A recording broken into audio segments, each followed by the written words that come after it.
Is Israel's order of complete evacuation of Gaza City.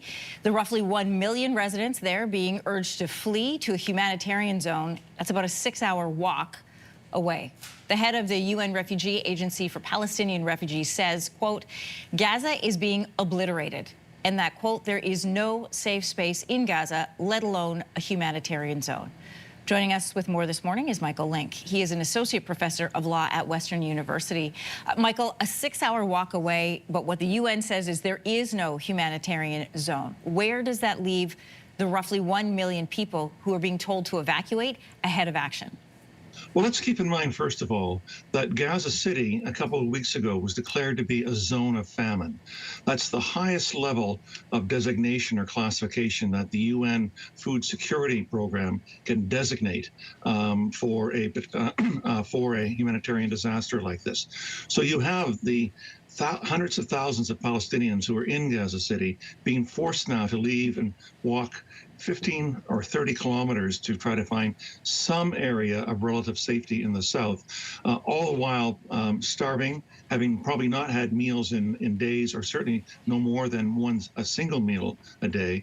And where they're going to in the south of Gaza is where most of the other 1.5 million Palestinians in Gaza are sheltering. There is, scarcity of food, scarcity of water, scarcity of shelter, scarcity of medical care there. So these are horrendous conditions, which are now being, if you like, accelerated by this demand that the 500,000 to 1 million Palestinians in Gaza City are being forced to head south.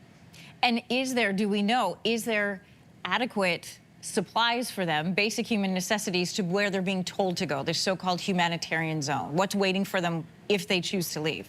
Unfortunately, very little is waiting for them. The UN Food Security classification that was issued several weeks ago said that while Gaza City was now classified as a Zone 5 famine, most of the rest of Gaza in the south was being classified as a Zone 4, i.e. famine is on the horizon if something drastic does not happen in the next several weeks. So they're going from a place with virtually no food to another place with virtually no food, now with 500,000 to 1 million additional Palestinians joining them in this humanitarian catastrophe.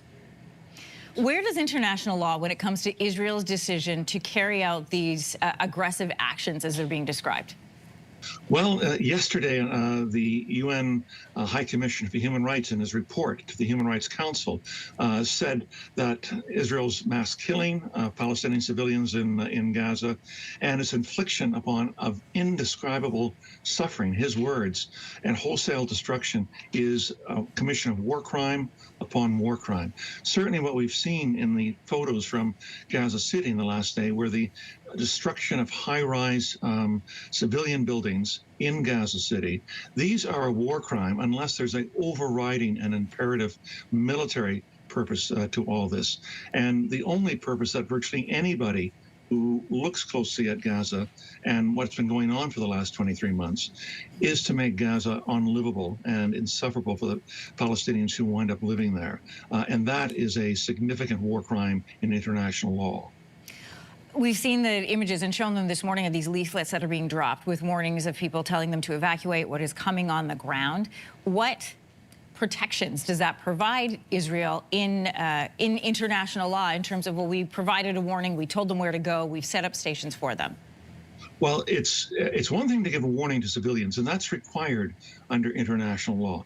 But if you're forcing them to go to other zones that are virtually no safer than what you're expelling them from, particularly in terms of having humanitarian services available to the people en masse, to the numbers that are coming, that can well be a war crime. And it's called the war crime of forced displacement, which we know now as ethnic cleansing. Associate Professor of Law at Western University, Michael Lynk, thank you for joining us this morning. Thank you for having me, Anne-Marie. If you like that video, make sure to subscribe to the Your Morning YouTube feed, where you can find all kinds of new content posted every weekday morning.